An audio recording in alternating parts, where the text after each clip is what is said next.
I want you to know you are about to hear a clip.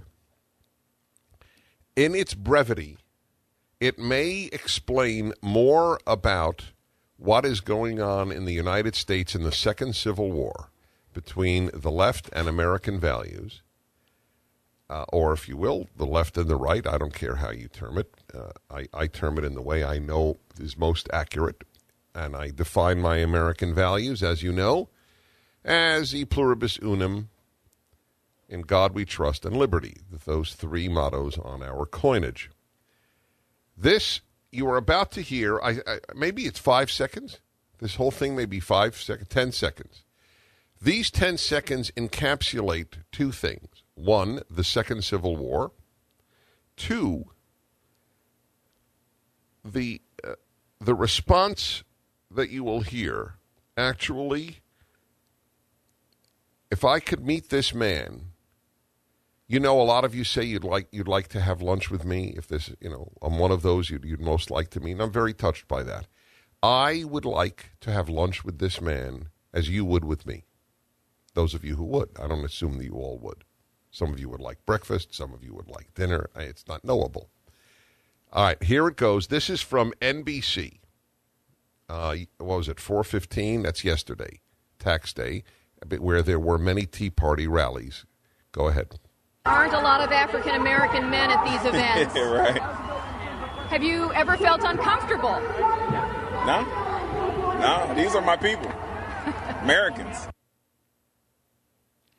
I want you to know when I first heard it, and Alan can vouch for this, a tear welled up in my eyes. A tear of joy. The black America has been taught by liberals and leftists to feel different. It is one of the many disservices, injurious disservices the left has done to black America. There's a piece about that, actually, another piece in City Journal by Heather McDonald. I have not yet read. My wife read and says it is just a devastating critique of liberal policies in Chicago and how injurious they have been to inner city youths, most of whom, of course, are African American. Now, why is this so important, this clip? We have this white reporter. I presume she's white. And what is her name? It doesn't say it.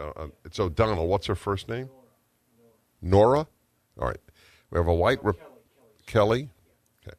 We have a white reporter, Kelly O'Donnell of NBC. She sees a black man at a Tea Party rally, and she can't understand it.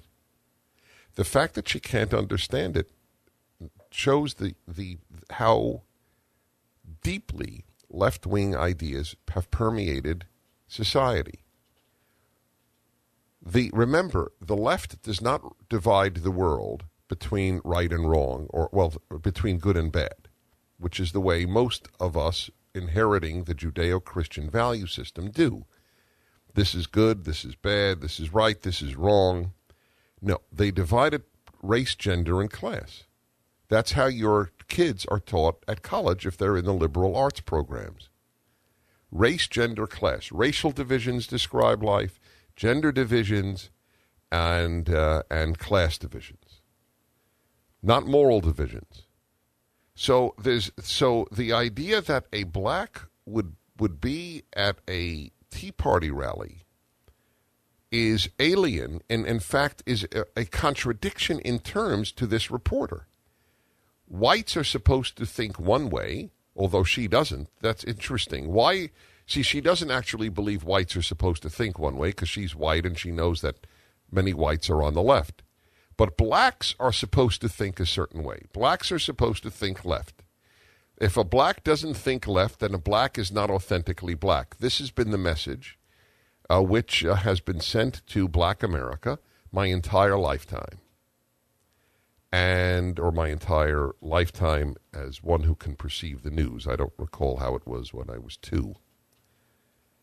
And so she is startled. Why would a black be here? Why would you be here? Blacks are supposed to be on the left. They're supposed to believe that bigger government is good for them. And you're here, and look, it's mostly white males.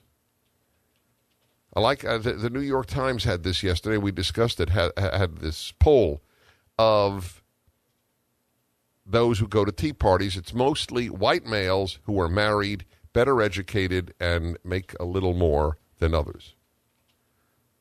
Sounds like an honorable group to me.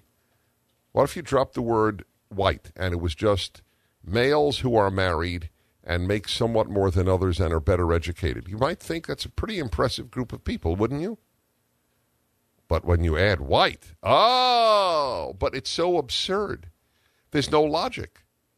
Because whites are just as likely to attend a pro-Obama rally.